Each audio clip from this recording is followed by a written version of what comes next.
बिस्मिल्लाहिर्रहमानिर्रहीम। अस्सलाम वालेकुम students and welcome back to my YouTube channel. You are watching conceptual study with Sadia Tayyab.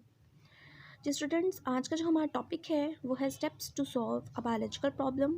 Chapter number 2 हमने start किया था, आज का हमारा लेक्चर नंबर 2 है। प्रीवियस लेक्चर में हमने देखा था, लेक्चर नंबर 1 में बायोलॉजिकल मेथड क्या होता है, बायोलॉजिकल प्रॉब्लम क्या होते हैं और इसके जो स्टेप्स हैं, जिन स्टेप्स को फॉलो करते हुए हम बायोलॉजिकल प्रॉब्लम को सॉल्व कर सकते हैं, उन स्टेप्स को हमने देखा था और उनके फर्स्ट 2 हमने एक्सप्लेन भी कर लिए थे। हमारा जो थर्ड वन है पॉइंट या स्टेप है वो क्या है, हाइपोथेसिस फॉर्मुलेशन। नंबर 1 हमने पढ़ा था recognition of biological problem. Second हमने की थी बात ऑब्जर्वेशन की। ऑब्जर्वेशन के बाद आता है हाइपोथेसिस फॉर्मुलेशन, यानी कि जो भी ऑब्जर्वेशन है जो कि आप अपने 5 सेंसेस से करते हो, उसे फिर किसी ना किसी स्टेटमेंट में कन्वर्ट करना ज़रूरी होता है।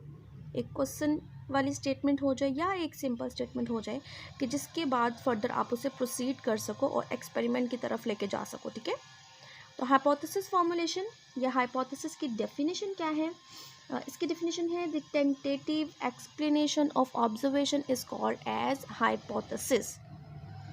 कि जो भी ऑब्जर्वेशन है उस ऑब्जर्वेशन को हम टेंटेटिवली एक्सप्लेन करें। टेंटेटिवली का क्या मतलब है? टेंटेटिव का मतलब ऐसे होता है आजमाइश या फिर तवज्जुही मीन्स वजह पर मबनी के एक रीज़नेबल स्टेटमेंट में हमने कन्वर्ट करना है ऑब्जर्वेशन को, जिसे हम एक्सपेरिमेंट कर सकें और एक्सपेरिमेंट के नतीजे में उस हाइपोथेसिस को, उस ऑब्जर्वेशन को हम ट्रू या फॉल्स जो है वो कंसीडर कर सकें। हाइपोथेसिस की डेफिनेशन में यहाँ पर लिख देती हूँ जी स्टूडेंट्स। तो हाइपोथेसिस की डेफिनेशन है the tentative explanation of observation. ये आपको सिंपल स्टेटमेंट एमसीक्यू की फॉर्म में भी आ सकती है पूछने के लिए कि टेंटेटिव एक्सप्लेनेशन ऑफ ऑब्जर्वेशन क्या कहलाता है, आप कहेंगे हाइपोथेसिस कहलाता है, या फिर सिंपल डेफिनेशन इसकी आ सकती है पूछने के लिए। इसके बाद जो इम्पॉर्टेंट है वो क्या है, कैरेक्टरिस्टिक्स ऑफ हाइपोथेसिस। ठीक है, ये बहुत इंपॉर्टेंट है कि जो हाइपोथेसिस हमने बनानी है, यानी कि ऑब्जर्वेशन के बाद हमने जो स्टेटमेंट बनानी है उसकी क्या कैरेक्टरिस्टिक्स होनी चाहिए। ये बहुत इंपॉर्टेंट है और पास्ट पेपर के शॉर्ट क्वेश्चन में ये सवाल भी पूछा जाता है कि write down any 2 characteristics of hypothesis formulation, any 3 any 4। ठीक है, टोटल ये 5 हैं, तो आपको अगर शॉर्ट में आता है आप मिनिमम 4 लिखे, हाफ मार्क की कंसिडर की जा सकती है। ठीक है, तो ये बहुत इंपॉर्टेंट शॉर्ट है। तो हम देखते हैं कि जो भी हाइपोथेसिस है उसकी क्या कैरेक्टरिस्टिक्स होनी चाहिए। हाइपोथेसिस बनाते हुए हम इनको फॉलो करेंगे, इन्हें माइंड में रखेंगे। तो सबसे पहले है कि जो भी हाइपोथेसिस की जो स्टेटमेंट है वो क्या होनी चाहिए, it should B general statement. ठीक है, ओके बच्चे। तो फर्स्ट हमारा जो करेक्टर है हाइपोथेसिस का वो है should be tentative statement. Next है it should be tentative idea. जैसे कि हमने बात की कि ये ऑब्जर्वेशन की टेंटेटिव एक्सप्लेनेशन होती है, तो उसी के अकॉर्डिंग हम कहेंगे कि it should be tentative idea, कि ये एक ऐसा आइडिया हो, जैसे मैंने आपको इसके मीनिंग बताया टेंटेटिव के, कि उसके अकॉर्डिंग हम फिर उसे एक्सपेरिमेंट कर सकें, टेंटेटिव आइडिया हो। Next it should agree with the available observation. जाहिर सी बात है कि आप ऑब्जर्वेशन जिस भी बारे में ले रहे हो, जिस फील्ड के अकॉर्डिंग, जिस भी टॉपिक के अकॉर्डिंग आप ऑब्जर्वेशन कलेक्ट कर रहे हो, तो उसी के अकॉर्डिंग ही, उससे रेलेवेंट ही आपने स्टेटमेंट बनानी है।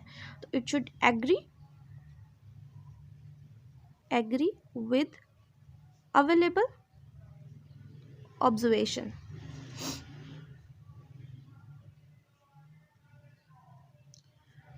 नेक्स्ट है it should be kept as simple as possible, कि जितनी सिंपल स्टेटमेंट हम कर सकते हैं उतनी ही हमने सिंपल रखनी है, सिंपल स्टेटमेंट होनी चाहिए। एंड लास्ट वन जो है इसके बाद वो क्या है, it should be testable and potentially फॉल्सिफिएबल।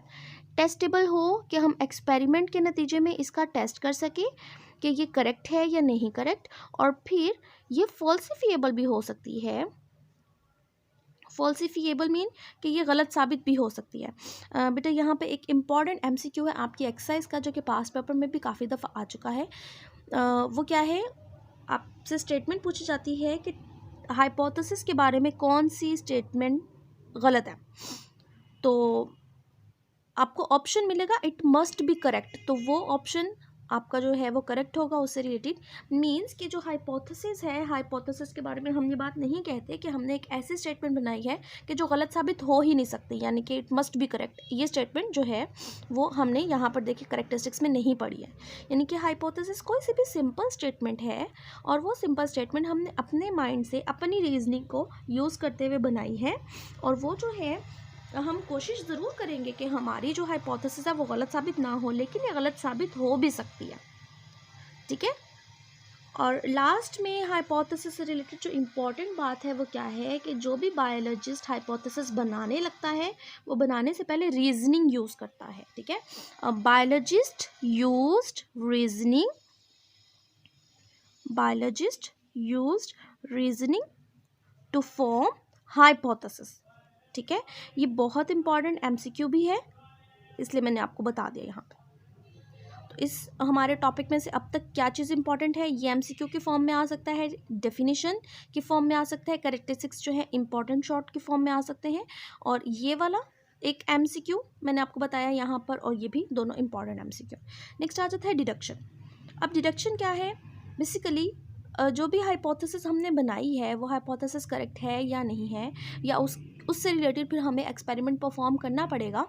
तो हम क्या करते हैं कि अपनी स्टेटमेंट को, हाइपोथेसिस की स्टेटमेंट को थोड़ा सा मॉडिफाई करते हैं और उसे ऐसे स्ट्रक्चर देते हैं कि वो ऐसे लगे कि हम जो बात कर रहे हैं ऑलमोस्ट वो करेक्ट होगी, ठीक है। तो हाइपोथेसिस बेसिकली क्या होती है, इसकी डेफिनेशन देख लेते हैं पहले कि hypothesis is the logical consequences of hypothesis, sorry deduction is the logical consequences of the hypothesis. Means कि जो भी हाइपोथेसिस है उसकी स्टेटमेंट को हमने एक ऐसे लॉजिकल रिजल्ट्स के फॉर्म में जो है नई स्टेटमेंट दे देते हैं, वो कहलाती है डिडक्शन, ठीक है। डिडक्शन मैं यहाँ पे लिख दूँ लॉजिकल consequences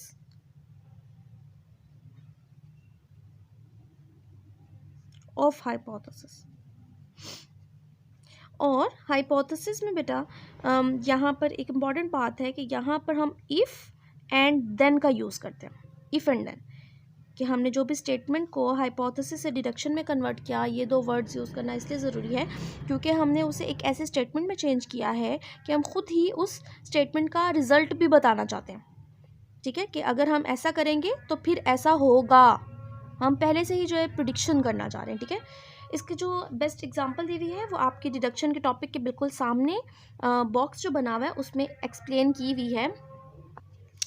जी स्टूडेंट्स, आप देख सकते हैं यहाँ पर कि डिडक्शन के सामने बॉक्स में इम्पॉर्टेंट जो है एग्जांपल दी गई है, डिडक्शन कैसे बनाई जाती है स्टेटमेंट उसके बारे में। अब यहाँ पे बायोलॉजिस्ट जो है वो जो भी हाइपोथेसिस बनाता है ना बेटे, वो उस हाइपोथेसिस को अप्लाई नहीं कर सकता फुली तौर पर। जैसे कि देखिए यहाँ पर एक हाइपोथेसिस है कि all plant cells have a nucleus. हमें पता है कि जितने भी लिविंग सेल्स होते हैं, बेसिकली वो प्लांट सेल हो या एनिमल सेल हो, हर सेल के अंदर न्यूक्लियस पाया जाता है। यहाँ पर हमने हाइपोथेसिस बनाई है कि all plant cells have nucleus, लेकिन क्या साइंटिस्ट या बायोलॉजिस्ट जो है वो हर प्लांट के सेल को एग्जामिन कर सकता है माइक्रोस्कोप के नीचे? तो ये पॉसिबल नहीं है। इसलिए इस हाइपोथेसिस को डिडक्शन में चेंज कर दिया, और क्या वो स्टेटमेंट बनी, if I examine cells from a blade of grass then each one will have a nucleus. कि अगर मैं किसी भी ग्रास का ब्लेड मीन उसका तराशा थोड़ा सा काटा जाए, मीन्स एक बारीक सा स्लाइस काट के स्लाइड बनाई जाए और उस स्लाइड को एग्जामिन किया जाए माइक्रोस्कोप के नीचे, तो उस सेल के अंदर हमें न्यूक्लियस नज़र आएगा। इफ़ और देन का यूज़ हो गया और इस स्टेटमेंट को हमने कन्वर्ट कर दिया डिडक्शन में। इस डिडक्शन को अब इजीली हम एक्सपेरिमेंटल फॉर्म में यूज़ कर सकते हैं, ठीक हो गया। तो बेटा इसके बाद नेक्स्ट हमारे पास जो स्टेप आता है वो आता है एक्सपेरिमेंटेशन। एक्सपेरिमेंटेशन जो है ये बेसिक स्टेप है इस पूरे जो है हम कह लें कि मेथड में, बायोलॉजिकल मेथड के जितने भी हमने स्टेप्स देखे हैं अभी तक, उनमें से सबसे बेसिक जो स्टेप है वो है एक्सपेरिमेंटेशन। आपको एमसीक्यू आता है कि what is the most basic step of biological method, तो आपने बताना है कि वो क्या है, experimentation. Most basic step of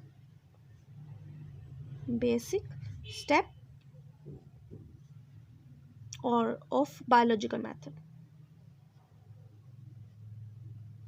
ठीक है।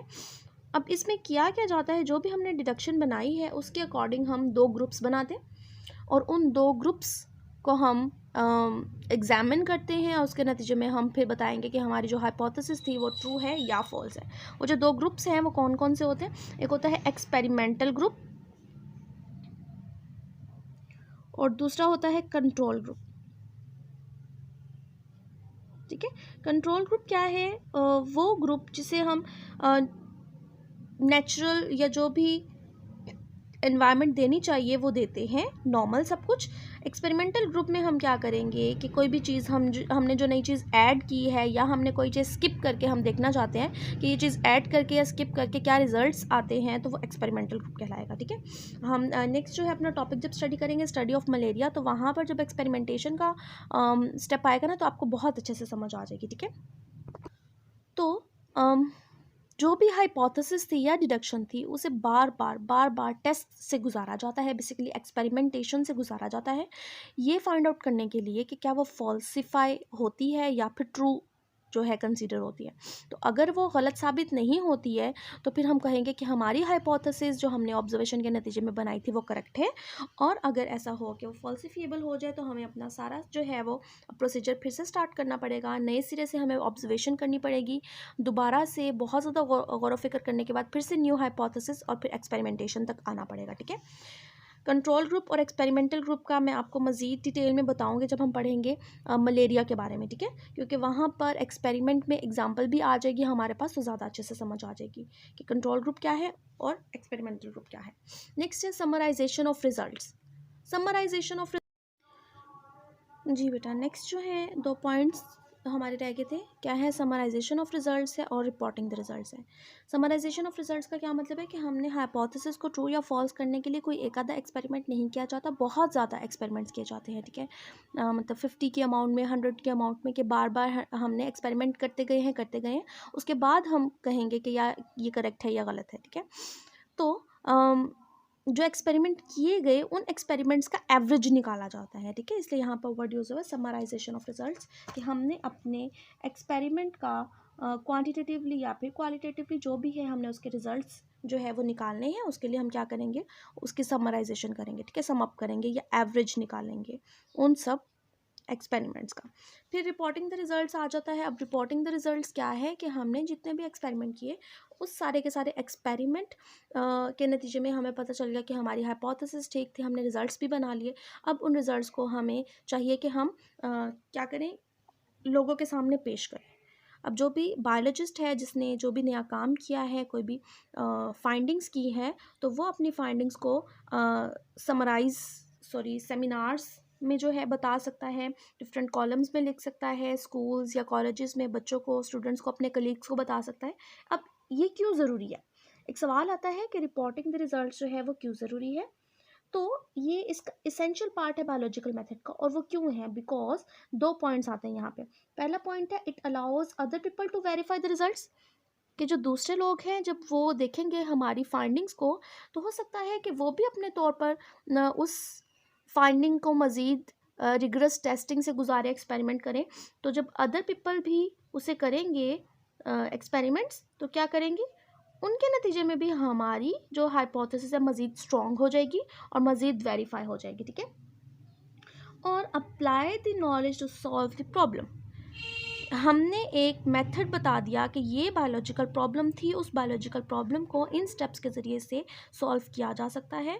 तो बाकी लोग भी यही स्टेप्स को फॉलो करते हुए क्या करेंगे, अपनी प्रॉब्लम को सॉल्व कर लेंगे, सॉल्व द प्रॉब्लम। ठीक है, तो ये 2 पॉइंट्स है। सवाल क्या आता है कि why reporting the result is the essential part of the scientific method. ठीक है, तो हमारे जो वीडियो थी आज की उसमें हमने क्या देखा है, हाइपोथेसिस फॉर्मुलेशन देखा है, डिडक्शन देखा है, एक्सपेरिमेंटेशन, और लास्ट में समराइजेशन ऑफ रिजल्ट्स और रिपोर्टिंग द रिजल्ट्स। ठीक है, इंशाल्लाह नेक्स्ट वीडियो में हम हमारा जो है नेक्स्ट टॉपिक लेके आएंगे जो है स्टडी ऑफ मलेरिया। बहुत इंटरेस्टिंग होगा इंशाल्लाह, और शायद 2 से 3 लेक्चर हमारे इसमें हो सकते हैं, लग सकते हैं। ठीक है, अल्लाह हाफिज़।